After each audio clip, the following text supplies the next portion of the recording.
the leadership of Mutembei Nation, led by Musalia Mudavadi, party leader of ANC, and a senior member, or rather a partner of Kenya Kwanza. On my right, you will see Senator Moses Wetangula, party leader Fort Kenya, and a senior partner in Kenya Kwanza. Members from Mutembei Nation who have together put together this statement that I'm about to read. The statement by Mutembei Nation on the diabolic conspiracies of Raila Odinga against the community. Ladies and gentlemen of the press, we called you here today for you to pass the following message to Azimio presidential candidate Raila. In the message we ask, what is it that 6 million Mutembei Nation community hasn't done for Honorable Raila Odinga in particular, and the Odinga family in general, that he has made it an obsession to hate, demean, discriminate, isolate, and frustrate leaders from the community? What form of absolution should the community offer you, Raila, in order to restrain you from roaring retribution that you continue to visit on the community leaders? This is a community and its leadership that has stood with you and your family to the last person throughout your troubled political career. Even when others have declared you a political pariah, an abomination, and a leper, the Mutembei Nation didn't desert you. They instead embraced you as one of their own, to the extent you mockingly claim to be more of a Mutembei breed than the native Mutembei woman or man. You have never been short of insults. The more the community has struggled to shield you, the more you have abused their hospitality. If they aren't chicken you ensnare with morsels of maize grains, but because they have chosen a different political path away from you, then they are abundantly primitive enough to breed like locusts. Mr. Raila, if this isn't enough, isn't ingrained sadism, then it isn't far from being the practice of modern day narcissism. And Kenyans should take note and beware. Because to you, the Mutembei Nation is cheap. You have traded with their electoral numbers to negotiate entry into government after every cycle. Once ensconced in power, you have given little regard to the community, never shared the spoils for you other than a scorn. This is what you did to achieve the infamous handshake. The dividends of the handshake have never been shared with your NASA partners. You are not embarrassed that your own county of Siaya had 3 cabinet secretaries, courtesy of the handshake, at the expense of 4 Mutembei counties which have no cabinet secretary. This is in addition to other uncountable blam appointments in all levels of government.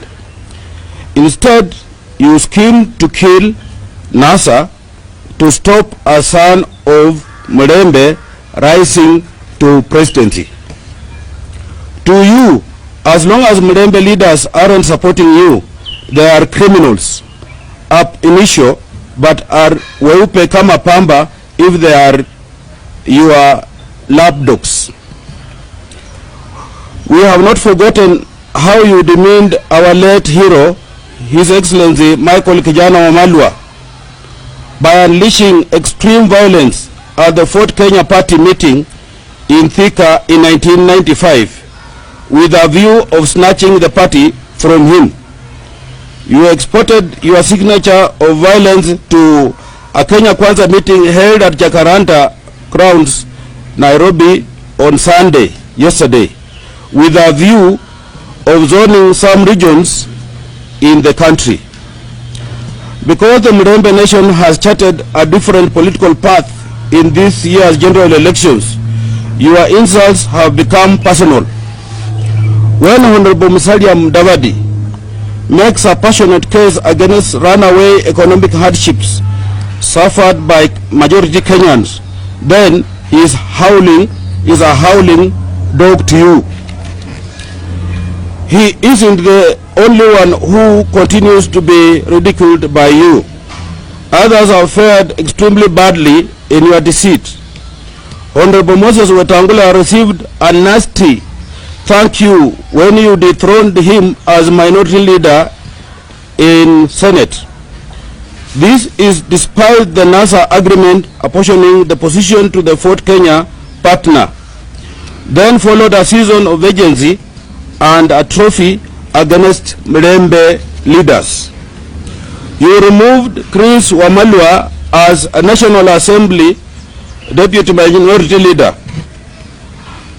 Attrition befell Cleophas Malala as Senate Deputy Minority Leader. And I, Benjamin Wachari, thrown out as the National Assembly Majority Chief Whip at your instigation. Maybe to an extent I will just want to explain that there is someone who replaced me, and that person or that honorable is now a member of ODM, and that tells you easily who was interested in my position. This was at the instigation, your instigation, behest, and it's not only lost to us that recently you staged a spectacle where you denied Honorable Tim Wanyonyi a ticket to contest for governor of Nairobi. Neither have we forgotten how you unleashed the notorious Men in Black against Honorable Abab Namwamba and subsequently hounded him out of office as the Secretary General of ODM. Your schemes then took you in a futile attempt to prevent Sakaja too from vying for the same seat. At this stage, we pose a rhetorical question. Are leaders from Mutembei community, lesser Kenyans, to be toyed in any way you want? You may plot even more, but this is to assure you, Raila, that the Mutembei nation is decided on its political pathway, and no amount of deception and theatrics will change their choice. Soon, we assure you, you will be a living memory of the adage that you can cheat some people sometime, but never will you cheat the Mutembei nation all the time. Mjinga akierevuka, mwerevu yu mashakani. Asante Mutembei, majina yangu ni Zakaria Kariuki Dirango. Karibu sana, hapa ni Kamuru. Kabla hujafika Kamuru shopping center iko between Luai na Kamuru. Hii shamba iko mahali kunaitwa Kipawa. 100 meter kutoka Kangudo Road. Umejionea wewe mwenyewe, kuna supermarket, hii shamba ni next to high school. Yes. So karibu sana Mutembei. Yes. Nimefurahi sana, kwanza hii area inakaa smart sana. Maybe siku ya leo nataka tueleze viewers tuko hapa kwa sababu gani? Tunataka tuwaelezee ya kwamba Nairobi bado haijaisha. Nairobi bado kuna plot. Hizi plot ziko constituency ya Kasarani constituency. Yes. So tuko na plot hapa. Yes.